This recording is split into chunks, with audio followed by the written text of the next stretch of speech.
No offense meant, but one of the most unused kitchen appliances is the microwave OTG or convection oven, because more often than not, I've seen people purchasing the wrong one and end up not using it frequently enough. Today, let's decide whether a solo microwave oven, an OTG, or a convection microwave oven is ideal for you for your use case. Let's start with what each of these products is good at, which it can do fairly okay, and which it cannot do well at all.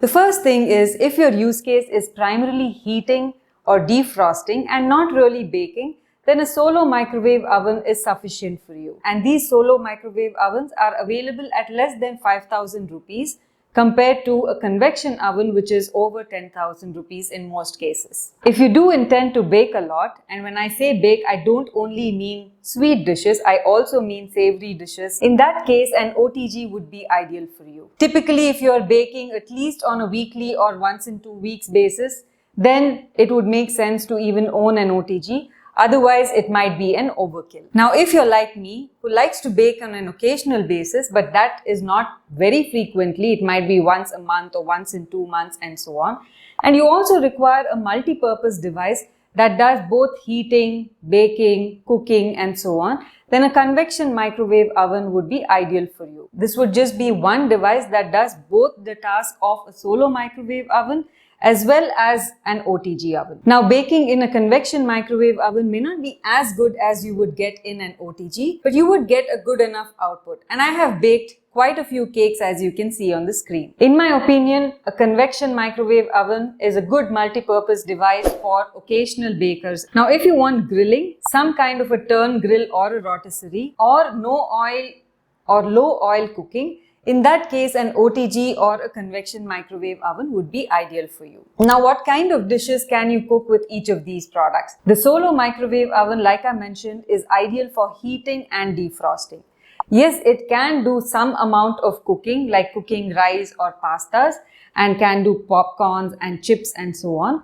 But anything more complex than that, it cannot do so well. Most of the baked or grilled dishes come out really well in an OTG or a convection microwave, and this includes cakes, rice, pastas, grilled vegetables, grilled chicken, baked samosas, baked chips and so on. This can be done with both a convection microwave as well as an OTG. You can do a low oil or a no oil cooking in an OTG or a convection oven, and in general these days a convection oven also comes with a low oil cooking. So in that case, an air fryer may not be useful for you, like I have already described in this video I've linked over here. Another frequent concern that people have with microwaves is the impact of the radiation.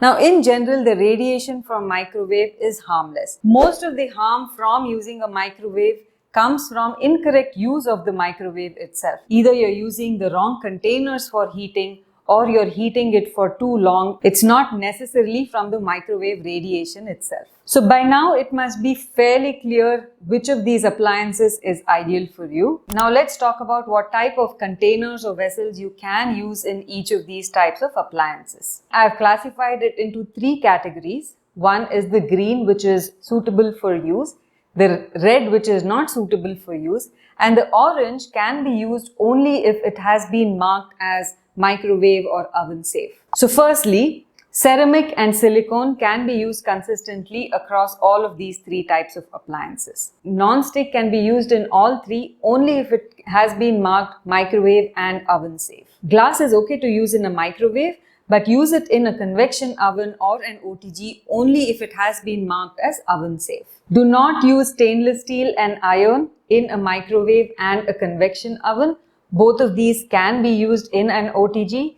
When it comes to aluminium, you can use it only in the convection mode and not in the microwave mode. Microwave does not penetrate too well through metals, and that is why metals are not used normally for microwave cooking. Absolutely do not use plastic in OTG and the convection mode in a convection microwave oven. You can use plastic in the microwave mode only if the plastic has been defined as microwave safe. Personally, I primarily use ceramic for baking. In some instances, I do use non-stick or aluminium bakeware for cases where I do not have a ceramic bakeware.